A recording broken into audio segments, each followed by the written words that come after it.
আজকে তোমাদেরকে আমি একটা মুনাফিকের কথা বলি। এই মুনাফিকের লক্ষণ হাদিসে না,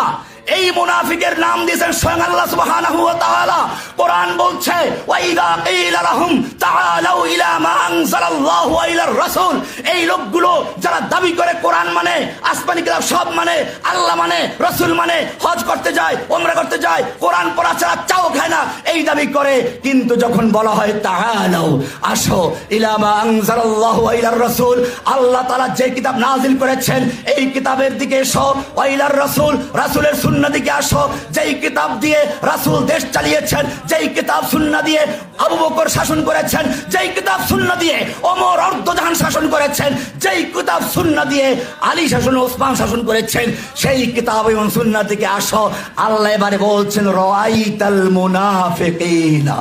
এটা রহমানের বক্তব্য নয়, আল্লাহ পরিষ্কার বলেছেন রাআইতাল মুনাফিকিনা ইয়াসুদ্দুনা আনকা সুদুদা, আপনি মুনাফিকগুলোকে দেখবেন, ভিআইপি মুনাফিকেরা, এই মুনাফিকগুলোকে দেখবেন ইয়াসুদ্দুনা আনকা সুদুদা, আপনার থেকে আস্তে মাথাটা ঝুঁকিয়ে চলে গেছে।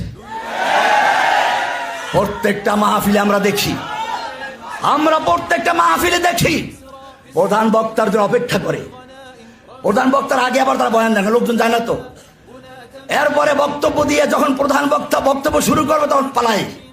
আমার তখন এই আয়াত মনে পড়ে, আল্লাহ বলেছেন ওয়াইদা কিলা লাহুম তাআলাউ ইলা মা আনজালাল্লাহু ওয়া ইলার রাসূল, যখন তাদেরকে বলা হয় আসো আল্লাহর কিতাবের দিকে, আল্লাহর কিতাব দিয়ে দেশ শাসন করি, রাসূলের সুন্নাহ দিকে, আল্লাহ বলছেন রাআইতাল মুনাফিকিনা ইয়াসুদ্দুনা আনকা সুদুদা, আপনি এই মুনাফিকগুলোকে দেখবেন আস্তে করে মাথাটা ঝুঁকিয়ে তারা ময়দান ছেড়ে চলে গেছে।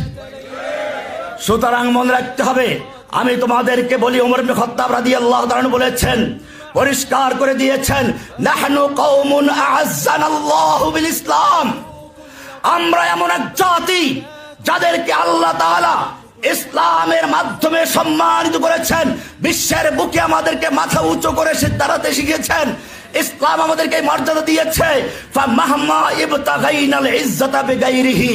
যখনই আমরা ইসলাম বাদ দিয়ে অন্য কোন তরিকায়, অন্য কোন পথে, অন্য কোন সংবিধানে, অন্য কোন নীতিমালায়, অন্য কোন কমিশন তৈরি করে ইজ্জত তৈরি করার চেষ্টা করব, আযাল্লানাল্লাহ, আল্লাহ আমাদেরকে তখন অপমান করে ছাড়বে।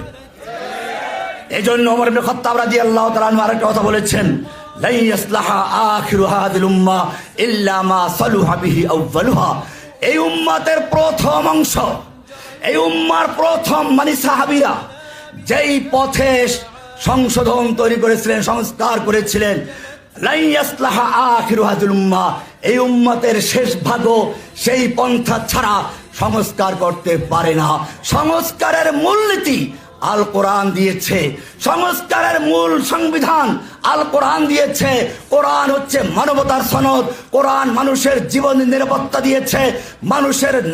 মালের নিরাপত্তা দিয়েছে, মানুষের বিবেকের নিরাপত্তা দিয়েছে, মানুষের বংশের নিরাপত্তা দিয়েছে। যদি সত্যিকার অর্থে সংস্কার চায় তাহলে আবার মানুষকে ফিরে আসতে হবে আল্লাহর দেওয়া সংবিধানের দিকে,